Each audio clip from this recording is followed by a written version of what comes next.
shoot a hole into the sun.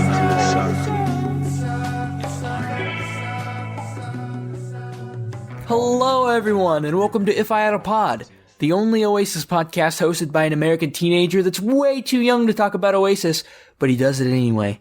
We've got kind of a bonus episode today. We're going to be talking about All You're Dreaming Of and Liam Gallagher live down by the river Thames, whatever you want to. I know I called it Thames in the Morning Glory review. Listen, I'm American and kind of stupid, so that's going to happen. But no, I watched River Thames. It just happened. It went off screen about an hour ago, and I'm going to review it and talk about some of my favorite moments, kind of review the show in its entirety. But we're also going to be talking about, All You're Dreaming Of, the brand new single by Liam Gallagher. This dropped last week on Thanksgiving Day for me. What a song. I'm not going to sugarcoat it. I was on a forum and it came out that morning because somebody in some time zone already got it, and I listened to it like that, and it was, is that bad? Does that make me a bad person? Liam got back all the streams because I've streamed it 1,000 times since then, but my first reaction, honestly, I thought it was really cool. Everybody was like, oh my god, it's so Lennon, it's so Lennon. I don't feel that at all. I feel very McCartney, specifically Wings, something like, Let 'Em In or My Love maybe, but I don't see Lennon at all. And if you guys don't know, I run a Beatles podcast where I do this exact same thing. So I know quite a bit about the Beatles, and I 100% feel more McCartney in this song. There are a few questionable parts that I don't love, and I'm going to play it here in a second and give a little bit of commentary. But yeah, All You're Dreaming Of is a great song for a great cause, and it just came out today that it's number one on the charts in the UK, which is a Christmas number one like Liam wanted. So excited about that, and I'm going to cue it up. I'm not really going to be talking about the live version from the River Thames because, it was fine. I 100% prefer, if you're talking live versions, I think the one on the Jonathan Ross show was much better, vocally. And a lot of people were giving Liam shit because they were like, oh my god, it's so good, it's gotta be pre-recorded. No, he's just that good now for some reason. He got a good 7 months to rest his voice, and oh my god, does he sound amazing in that. I'm not gonna play it, but, I'll have a link down in the show notes and you guys can check it out. What a performance. So right now I'm going to be playing the brand new Liam Gallagher single, All You're Dreaming Of.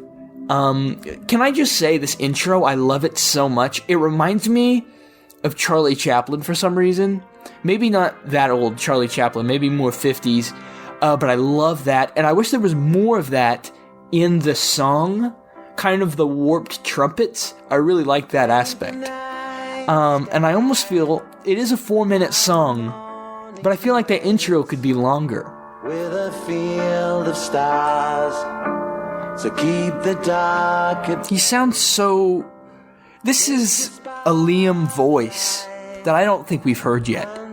This will obviously be the third album voice, but it's not quite as high as you were. It's definitely not the same voice we're used to from the Why Me, Why Not era, if that makes sense. I know it's all Liam, and it's all, but I feel like this voice, and I know you guys are annoyed that I'm talking over it, so I'm just going to pause it.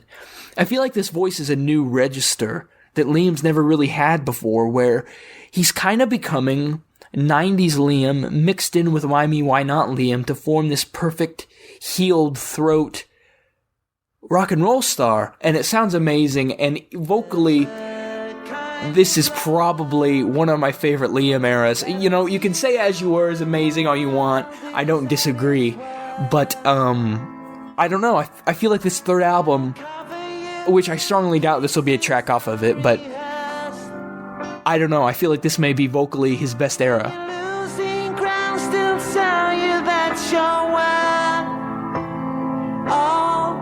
You're dreaming of. Now, if you're new to If I Had a Pod, something I try to do is when I play the albums, when I play the songs, and talk over them so I don't get sued, I like to give you all a little bit of information, but there's not really any information on the song. All Liam's really given up in interviews is that it was written around early lockdown, March, April, and it was too Christmassy to put out then, so it came out now. And I don't love that story. I wish there was like some dramatic thing about Debbie and it being all cute, but you can't always have a cool backstory. Did I miss the part I was going to talk about? I was going to talk about the one part I didn't like. I'm going to rewind. Yeah, that line about pain birds. Should the pain birds come and rest their wings on a windowsill without a song to sing? That's just such a bad line. I feel like there could have been a much better line there. I can't just praise Liam all the time. I gotta talk about what I really think. I don't know. I feel like that line specifically really takes me out because, like, you're listening and you're like, oh, yeah. And then you're like, what the fuck is a pain bird? So it really takes me out of the song. But I've kind of gotten used to it now. But on the first listen, especially, that was very, very startling. But no, Liam sounds great here on the chorus, and I love at the end how it you get more of an instrumentation, and it sounds a lot, the instrumentation right here at the end, I'm about at the 3-minute 30-second mark, it sounds much better on the Jonathan Ross show, because like, I didn't see a choir, I only watched it once, I've heard it like 10 times, but I only watched it with my eyes once, and I feel like, right here, the mix was just a lot better, in my opinion. But no, All You're Dreaming Of is a great song. I read a comment on the Oasis, maybe it was the Liam, but I'm pretty sure it was the Oasis Reddit. And somebody was like, imagine Noel doing those harmonies. And it's like, as much as I'll be the first person to tell you to quit, living in the past like that, I can't deny that it would bring a tear to the eye to see Mr. Noel Gallagher hop on a tune like this. No, I love it. I would say it's top tier Liam, honestly. I haven't in the chronological order I've been going in. I haven't got to any of Liam's solo stuff. I haven't even done Be Here Now yet. But I don't know. I'm more of a Noel stan, if you guys can't tell by the format of the podcast with the thing you're looking at right now, the little show logo. I love Noel. I say that his solo stuff is usually stronger. I'm particularly a big High Flying Birds 2011 fan. I feel like that's better than anything Oasis ever did. Hot take. But I would say All You're Dreaming Of is definitely a big, big step in the right direction. Because when this came out on Thanksgiving, you have a few days after, because it's on a Thursday, and I went back through and listened to As You Were and Why Me, Why Not. And I just did not love Why Me, Why Not this time through. There are some songs on there that I really just don't like Shockwave and The River. I know, hot take, but I just really don't like those songs anymore. I never loved The River, but now I really hate Shockwave, and I know those are like the two big songs, but it's like, Jesus, they're so annoying. They rely on the one guitar lick. I should probably cue up Shockwave or The River while I'm talking about it, and I will, but it's like, I don't know, they're just really annoying to me. Does anybody else feel that? I hope so. I'm going to play Shockwave now by Liam while I talk over it. It's in fair use for the copyright bots going over this podcast. It's just that one line coming up in a second, right here. Bow, bow, bow, bow. I wish somebody would make a supercut of how many times that same fucking lick plays throughout this entire song. Jesus. But, yeah, let's talk about River Thames now. Because I feel like it's a good time. We'll take a pause on Shockwave. I just wanted to show you all that example. So, Liam Gallagher live at the River Thames. The release for this was kind of weird, I thought. I got the news of it coming out. Keep in mind, I'm in America, so you guys probably got it. If you're listening in the UK, assuming, you guys probably got it fairly late in the day. No, not for me. Mine was bright early in the morning. I was on my way to school, where my phone was going off, and it was a tweet reminder from Liam, and it was all the information, and it was the trailer and stuff, and I thought, wow, this is a really cool idea, and I can't wait to see what goes on. Now, he had the press release where he was like, if you buy a ticket, you get the paper. If you buy a virtual ticket, you get a free paper ticket in the mail. And I got a Liam autograph from his store a few months ago. And so I have like a frame for it, and I was like, geez, that would look really cool in there, because it's the unplugged signed poster with the River Thames ticket inside. I still haven't received it, and today was the day of the show, and I was a little disappointed, but I just figured, it's coming all the way from the UK, so I'll probably never see that thing, but it's kind of sad. But no, so obviously I bought the pre-sale tickets. I don't know. I want to support Liam, and I want to support his crew, but $25 for this show, I watched it with my girlfriend, who I want to get on the pod at some point, because, I got her into Oasis, I'm proud to say, and we're both... She wouldn't want me to call her a Liam stan, but she knows she's a Liam stan. And so whatever, I was telling her about it, and we watched it together tonight. I went over there, and I brought some really cool stereo equipment that I haven't got brand new stereo equipment I recently bought for a project I'm working on. And so it was the first big listen of those speakers, which was cool. But back to the idea of $25. I hate to sound like a millennial, and this little pairing is gonna make you cringe, kind of. But Dua Lipa did a virtual show, which was in parts. So there were like multiple nights, I think. I'm not really a Dua Lipa stan, so I couldn't tell you exactly what it was, but it was called something. And tickets for that, I don't know how much they were, but I know that once it was over, you got to rewatch it. You didn't get to download it, but you had it for like a week before it went away. And I was listening to the Oasis podcast. I didn't get to finish it because I wanted to get this out before I had to go to bed out of just pure tiredness.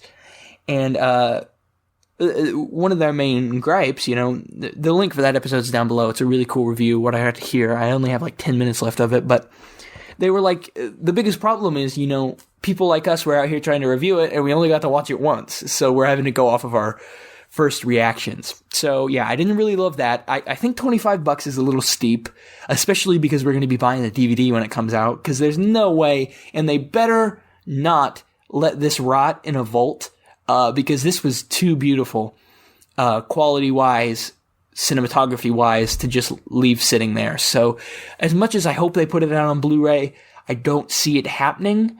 It would be cool if they would make a CD. There's a Queen Blu-ray called Queen Rocks Montreal, and it's a Montreal gig remastered in 1080p, and on the bonus features, they have Live Aid and a few other shows.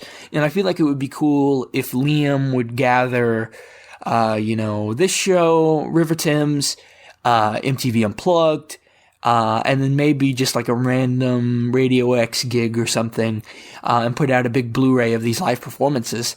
I think would be really cool. I don't see it happening, honestly. I honestly do see this rotting somewhere, and it only be. I don't see them blocking YouTube uploads, but I don't see a home video release, and I really hope I'm wrong. We'll get into the song soon enough. I'm just talking about my immediate thoughts. I thought there was a lot of weird editing in it. I was talking to my girlfriend, and she says I'm being crazy. You guys know that scene in Bohemian Rhapsody where it can't focus on something for 5 seconds without cutting to something else? I got a lot of that jagged editing from this show. To the point where I kind of got a headache, honestly. It was like it would focus on Liam for 2.2 seconds, and then it would cut to a guitar, and then the drums, and then the backing vocalist. I feel like, I'm not saying keep the camera on Liam. That's not at all what I'm saying. Obviously go around the boat, obviously show the band, but I felt like a lot of the cuts were so quick and massive, just over-edited is what I would say. It looked great, and I'll get used to it after watching it a few more times if I get to. But a lot of it seemed pretty over-edited, if we're being honest. But yeah, let's talk about a few of the songs. I'm not going to talk about everything you guys already know. So I'm not going to be talking about Wall of Glass or Shockwave or anything like that. You guys, they were just normal versions. I'm going to be talking about 4 tracks that really stood out to me. I'm going to get the negative out of the way first. I love Liam, but there was one song that I thought really didn't... I'm not going to hurt his feelings. He's not going to listen to this. That really sounded I'm not going to say cringy, but it didn't sound as good as it could have. And very, very sadly, that was Columbia. Before we get into that, though, I want to talk about the show's sponsor, the Coldest Water. All the links down below to support the podcast and my YouTube channel and all that, to buy through this link. Basically, it's the coolest water bottle on the market, I gotta tell you. It's very sleek, it's very stylish, it keeps your water cold as you could ever possibly want it. If you want to be a true rock and roll star, you gotta have the Coldest Water with you. They sent it to me, and they were like, Jason, David, just have it for a little bit, see if you like it. If you like it, talk about it. And I really do like it, so I'm recommending it to you Liam Gallagher Oasis fans. I saw Liam take a break at River Thames and go take a swig of water. If only he had the Coldest Water bottle. Then he could be like, oh man, it's still cold. I bet Liam Gallagher was drinking from a hot water bottle. Well, no, it was probably pretty cold out there. But you know what? It would be a more refreshing, satisfying sip. So, yeah, the Coldest Water. Thank you for sponsoring If I Had a Pod.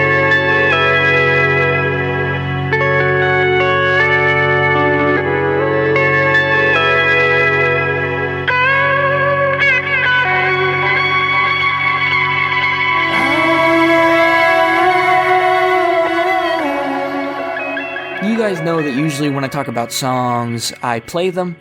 But that's the thing. We don't really know how this River Thames gig is going to go, copyright-wise. So I've got a few clips that I'm going to play through my phone and into my mic.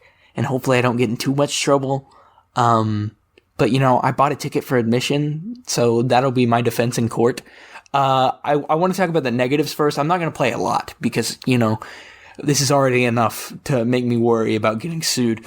Columbia, I thought was really bad. Just being honest, this was the one song where I was like, damn, this is kind of rough. So I'm going to play that. I'm not going to edit this because, like, you guys know the struggle. I'm going to like flick through the file and find the part I didn't like. I did this a few episodes ago and it didn't sound too bad.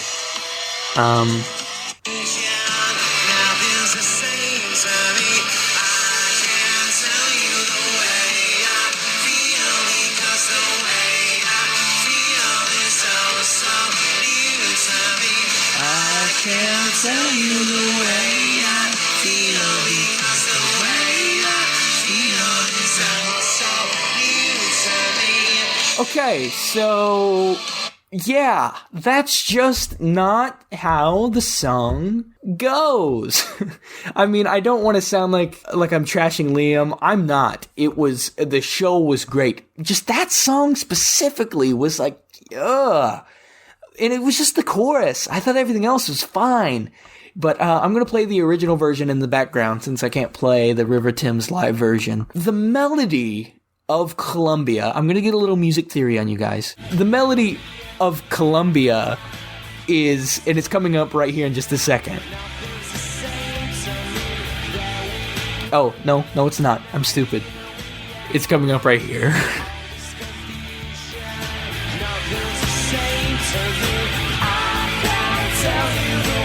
Liam's higher vocal is the melody of Columbia. It is what drives the chorus. Whereas the low take of the chorus is much deeper in the mix. Whereas here on River Thames, his pitch wasn't pitch perfect, and it was the highest one in the mix. And even if, to simplify it, he was doing the high one, he was doing the low one higher in the mix, whereas his guitarist was doing, I want to call it the null part. I know it's not. It's Liam higher. And so the mix was just really, really, really bad. Maybe that's what it was. It could possibly be if they would have mixed it better. I just feel like Liam needs somebody like Noel. Hey, auditions, if they're ever open, Liam, I'm here. Somebody that can play the guitar and sing at the same time. I'm not saying that this background guy or his guitarist, I don't mean to like not call him by his name. I don't know what it is. Who sang the higher part of Columbia. I feel like he was really giving it his all, but his mic was turned down so low. And that was a big problem I had with River Thames, was the mixing. I thought the instrumental sounded great. It was just in the voices where I feel like the ball was dropped more than once. So, the great the great female background vocalist he has, there's 3 of them in the back of the boat if you didn't watch the stream. And I couldn't hear them worth shit for anything. And I knew, because we have the Unplugged album, we know those, that they can sing amazing. And they have just such a great accompaniment to Liam's voice, but I couldn't hear them. And it really made me mad. I mean, maybe I wanted to listen to the show with headphones, and I thought maybe they'd let you watch it more than once, and you couldn't even rewind, which was bullshit. And I don't know. I just wish I could have heard it with headphones too before I go on talking about the mixing when I only heard it through a big speaker. But, yeah, didn't love Columbia. Felt like it could have been much better. I don't know why they cut Rock and Roll Star from the set list when they could have cut this, and I would have been fine with it. Other than that, I want to talk about some of the new songs. Not new, but just different songs. I'm going to have to play them through my phone once again because, lawsuits. So, they may sound a little rough. But, Liam did, 2 new, fairly new songs in his set list. One being Head Shrinker, a Morning Glory B-side, and Fade Away from the Master Plan album. And I think that's also a Morning Glory B-side. With Fade Away, I love the Noel version on both of his live albums, The Dreams We Have as Children, and then the Help album. I feel like both of those sound a lot better, slower. I know you guys can hear me typing because I'm trying to play the Noel version before we talk about the Liam version. And so this little acoustic accompaniment to the lyrics, there it is. The lyrics in Fade Away are so good. So good. It's some of Noel's best work. And when they're so fast like this, you don't get to appreciate them. And so, obviously, I heard Liam's version first, listening to the Master Plan album, and I never realized how great the lyrics are. They're really top-tier Noel. And so, having the viewpoint of how good the lyrics are and listening to this specific version, this is Noel live at Teenage Cancer Trust 2009, having this in my brain archive of how it's, I don't want to say supposed to, because this version was first, but how it could sound, and then hearing this Liam version, I didn't think it was too bad, and I think I prefer it to the Master Plan version.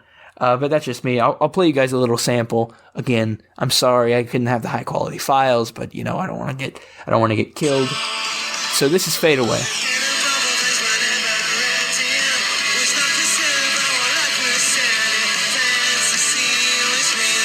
I'm going to let it get to the chorus here, and I already have a few problems that I'm going to talk about. Not too big things.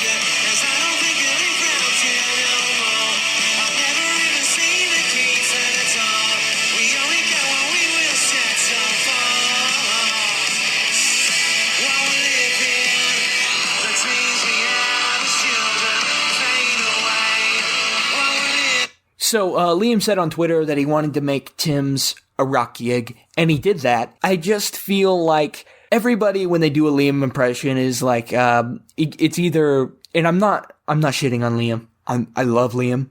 He's one of the coolest people to walk the earth. I'm just saying, when most people meme or do an impression of Liam, it's always like it's either the Kermit the Frog voice or if you guys know wrestling, like the Triple H, yeah, like how he does that. And I feel like his pronunciation was very exaggerated.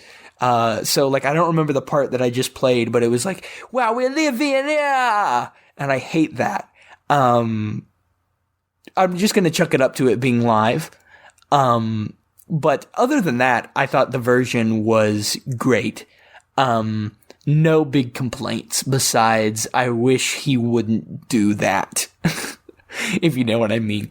But if that's just how he sings, that's how he does it, no problems. Fade Away, amazing. But to get even more amazing with a song that I don't have any criticism of, it's got to be that version of Head Shrinker. Like, damn. This is a great, amazing version of Head Shrinker. I'm going to play it a little bit. Oh, I skipped over the chorus. I gotta go back.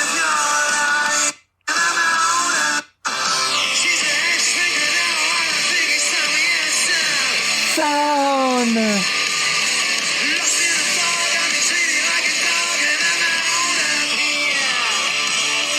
I got big 90s Liam vibes from this. I'm not somebody that says that all the time. Every time Liam does a gig, somebody on Twitter saying, oh my god, he sounded just like he did in the 90s. But no, dude, I heard 90s Liam in here, and I don't care what anybody has to say about that. I heard it.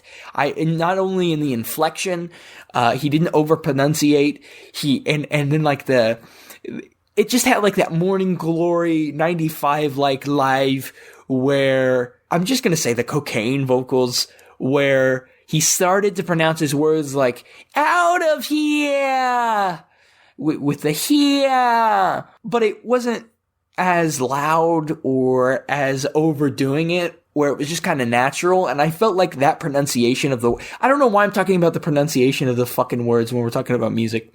Whatever. What I'm saying is, I felt like Liam really gave this one his all, and it sounded amazing, and I hope he puts this in the live gigs for good, because it deserves to be. Another song that he brought back, which, my last criticism I'm going to say, because I know I have a lot of criticisms, and it makes it sound like I didn't love the show. I loved the show. But I didn't like how Liam kept spoiling it, dude. So, I'm listening to his BBC interview when All You're Dreaming Of comes out, and I'm listening to him talk, and he's like, oh yeah, we're gonna play the new fucking song from the fucking River Thames gig, River Thames. I'm American, I'm sorry. And not only did he play Hello, but he played All You're Dreaming Of from the gig. And it's like, what, I just paid $25 to be able to listen to this stuff, and I'm getting it spoiled. And like, you're like, oh, well, Jason David, you can just fast forward through it. I'm not gonna fast forward Liam Gallagher. I'm gonna listen to it. And then, Liam was on Jimmy Fallon. No, he wasn't. They said he was going to be on Jimmy Fallon. He wasn't. And that's the only time I get to see Liam on TV in the U.S. And I thought, he's not going to fly all the way to the U.S. for an interview. I understand that. But Jimmy's been doing like Zooms. Maybe he'd be on Zoom. But no, it was just a cutscene from the River Thames gig. River Thames. I'm sorry. But, so the clip on the Jimmy Fallon YouTube channel is him holding up, the single cover, and he's like, Liam Gallagher! And then it just goes straight into it from the River Thames gig. And it was just so sloppy how not only, like, all respect to Liam, he did the Jonathan Ross show and it was great. I'm not saying do another performance. What I'm saying is, we paid $25 for this ticket. Only hardcore fans bought tickets to this show, especially in the pre-sale. So it's like, we're going to watch that and we're going to get it spoiled. And I don't know why Hello and All You're Dreaming Of are the quote unquote singles, I guess you would say. Very bad choice. Why wouldn't you give something like, I don't know, Cigarettes and Alcohol? Well, that wouldn't go over well. But just another song that maybe isn't so, new. I told my girlfriend that Wonderwall should have been on the set list. And I know, it's like, oh, Wonderwall, Jason David, you only like Wonderwall. No. But it's like, that is something to get fake-ass Oasis fans invested in the product. I feel like it's very important. We're not getting Don't Look Back in Anger. We're not getting Stop Crying Your Heart Out. Just give us Wonderwall, maybe. And then you can give that to Jimmy Fallon. And everybody will be like, oh, this Liam Gallagher guy, that's the guy that sings Wonderwall. He's got a new single out. Let me check that out. And I know Liam did Wonderwall for Spotify back when As You Were came out. And it was basically that thing where it was like, oh, Wonderwall, let me check this out. And I feel like that's what you gotta do, especially here in America with Liam. And so I don't like how Hello, which is a song we haven't heard for 20 years, was spoiled twice. No, once. It was All You're Dreaming Of that was spoiled twice. Oh, Liam can do what he wants with his own product. He can. I'm just saying that's not how I would have rolled it out. Oh, wow. I still have Fade Away loaded up. I want to hear more of this when I talk. This is kind of like my radio show. But yeah, the Noel version of Fade Away, you can't beat it. I'd love to hear Liam do a slowed acoustic version sometime. No other song really, impressed me too much. Besides, a really clever trick they did, if you didn't see the stream, was they had a post-credit scene of All You're Dreaming Of. So basically Liam's like, okay, we're gonna go fucking home. And then the credits play, and I was staying because I got it spoiled that there was a post-credit scene, or I probably wouldn't have stayed. And he comes out, and it's just All You're Dreaming Of. Now, I thought he was going to come out and say, like, oh, silly Billy, and, like, reference the fact that we stayed until after the credits, like Ferris Bueller shit. He didn't. I thought that would have been a really cool thing. Another criticism I had, oh my god, I'm so sorry, I don't mean to keep criticizing. Liam talked during it, saying stupid stuff, because they kept a lot of it in. They kept some of it in. They didn't keep a lot of it in. So, like, Liam, there's a part before Champagne Supernova where he's like, oh, there's a Ferris wheel, mate, and it's bright, but it's not brighter than me. Come on, Champagne Supernova. I'm sorry, anybody from Manchester that just heard that, but, I just wish we had more of that. There's a Noel gig on Blu-ray, International Magic Live at the O2, that I have on Blu-ray, because, they actually put a Blu-ray out in the US. Shocking, I know. But they have, like, cutscenes after every 2-3 songs, where it's, like, Noel just hanging out. And I know COVID, you want to get in there, you want to shoot, you want to get out. But I feel like it would have been cool to have at least 1 or 2 cutscenes of maybe Liam talking to Bonehead, or Liam telling us to stay, telling Liam for us to stay safe. And, I don't know, I feel like that would have been cool. Just some more fun, I felt like every song, they felt like they really had to make it intertwine. When no, we just want to be at a Liam gig. We just want him to, like, have some fun with us. But I like that they kept it in. The line about the Ferris wheel. There was a line in Greedy Soul. I don't know what he said, but he did say the thing. There was a big controversy back where Sarah, Noel's wife, said something about wishing Liam was dead or something like that. A very stupid comment that nobody should condone. And then the next gig Liam did when he sang Greedy Soul said, instead of the line, she likes the ungrateful dead, he says, she wishes I was dead. And my girlfriend said that I heard it wrong, but I can guarantee that he said that in this live. I've seen Liam live gigs since. I don't remember if he says it in the Unplugged, but he definitely said wishes I was dead. And I love that line so much more. So I wish he would keep that in on the lives. Basically, those are just minor nitpicks. But yeah, Liam's doing great. Good for him. Mr. Noel Gallagher, where are you at, man? I'm on Matt Morgan's Patreon, because I'm a loyal, high-flying bird, sir. And, you're all like, oh, we're going to be doing these new tracks in my new studio. Where are you at, dude? Like, I cannot believe Blue Moon Rising came out in 2020.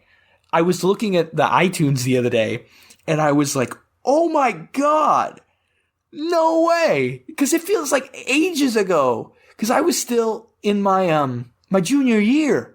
And I'm about to graduate in May. And because school over here in Oklahoma and the U.S. got canceled, and so I couldn't go and finish my junior year, we just had to do it online, and it was like, that feels so long ago. So yeah, desperately need new Noel content, because, this is the one neutral show of the Gallagher, as I like to say, but, it's probably not. The people at the Oasis podcast are pretty cool. But, yeah, Noel needs to stop saying he's doing tunes if he's not going to do anything. Like that Mind Games cover, man?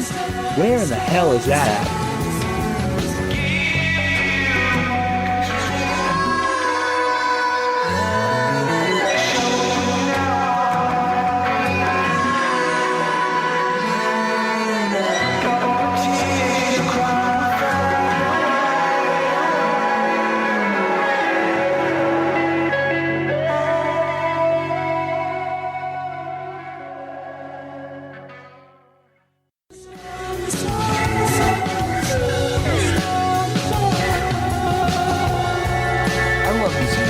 love me some Liam. I love me some Oasis. And damn, did we get it today with All You're Dreaming Of and Down at the River, down by the... That's the Matt Foley from SNL is what I'm trying to do. The Chris Farley bit. That's what keeps tripping me up. I keep trying to say Down by the River, Thames, and I'm in a van down by the river. So thank you all for watching. If I had a pod on Instagram and Twitter, and if you guys want to follow me, the host, and see my music and see my YouTube channel and all that, it's at Mixing History on Instagram and on Twitter at History in the Mix. Stay Liam Gallagher, stay biblical, stay young, and I'm gonna get a Be Here Now episode out probably next year, but it will